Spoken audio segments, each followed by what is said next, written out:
Assembly committee హాల్లో మంత్రి పొంగులేటి శ్రీనివాస్ రెడ్డి మీడియాతో మాట్లాడారు.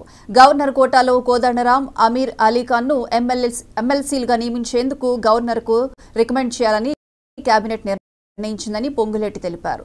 శుక్రవారం అసెంబ్లీలో జాబ్ క్యాలెండర్ ప్రకటిస్తామని, అర్హులైన వారికి తెల్ల రేషన్ కార్డులు, ఆరోగ్యశ్రీ కార్డులు విడివిడిగా ఇవ్వాలని కేబినెట్ నిర్ణయించిందని మంత్రి పొంగులేటి తెలిపారు.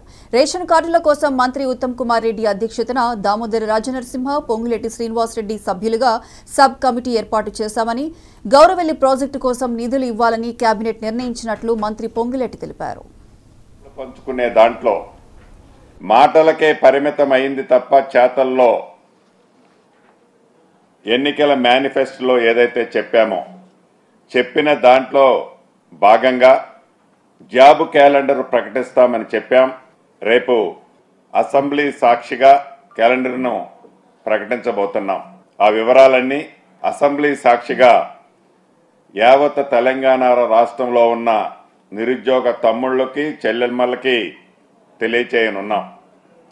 రెండవది, గడిచిన 10 సంవత్సరాలలో ఆనాటి రాష్ట్ర ప్రభుత్వం ఏదైతే పేదవాడి కష్టాల్లో పాలు పంచుకునే దాంట్లో మాటలకే పరిమితమైంది తప్ప చేతల్లో ఏమి చేసింది అనేది ప్రత్యేకంగా చెప్పనవసరం లేదు. ఈ కేబినెట్లో గతంలో ఏదైతే ఎన్నికల్లో మేము చెప్పిన దాంట్లో భాగంగా తెల్ల రేషన్ కార్డులతో పాటుగా ఆరోగ్యశ్రీ కోసం ఆరోగ్యశ్రీ కార్డులని విడివిడిగా ఇవ్వాలి అనేది ఈ రాష్ట్ర ప్రభుత్వం కేబినెట్ నిర్ణయించింది. దీనికి సబ్ కమిటీలో 3 మంత్రులతో ఒక సబ్ కమిటీ ఏర్పాటు చేయడం జరిగింది. పౌర సరఫరా శాఖ మంత్రివర్యులు ఉత్తమ్ కుమార్ రెడ్డి గారు, అదే రకంగా ఆరోగ్య శాఖ మంత్రివర్యులు దామోదర్ రాజనరసింహ గారు, రెవెన్యూ శాఖ మంత్రిగా నేను ఈ సబ్ కమిటీలో ఉంటాం.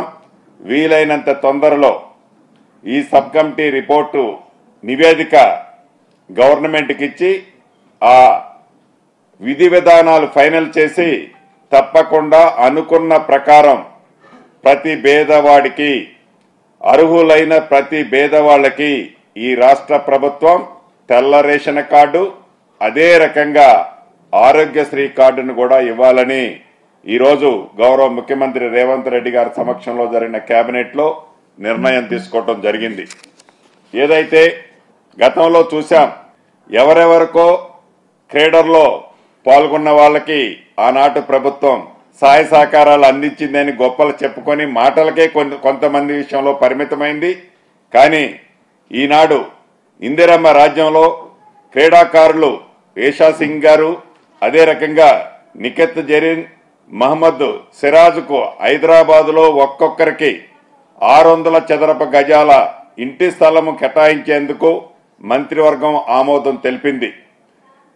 నిఖత్ జరీన్కు, సిరాజ్కు గ్రూప్ 1 స్థాయి ఉద్యోగాలు ఇవ్వాలని నిర్ణయించడం జరిగింది కేబినెట్లో.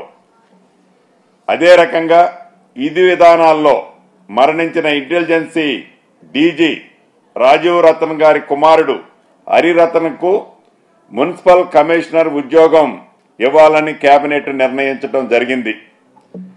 అదేవిధంగా ఇటీవల విధి నిర్వహణలో చనిపోయిన అడిషనల్ డీజీ పి మురళీ కుమారుడికి డిప్యూటీ తహసీల్దార్ ఉద్యోగం ఇవ్వాలని కూడా కేబినెట్లో నిర్ణయం తీసుకోవడం జరిగింది.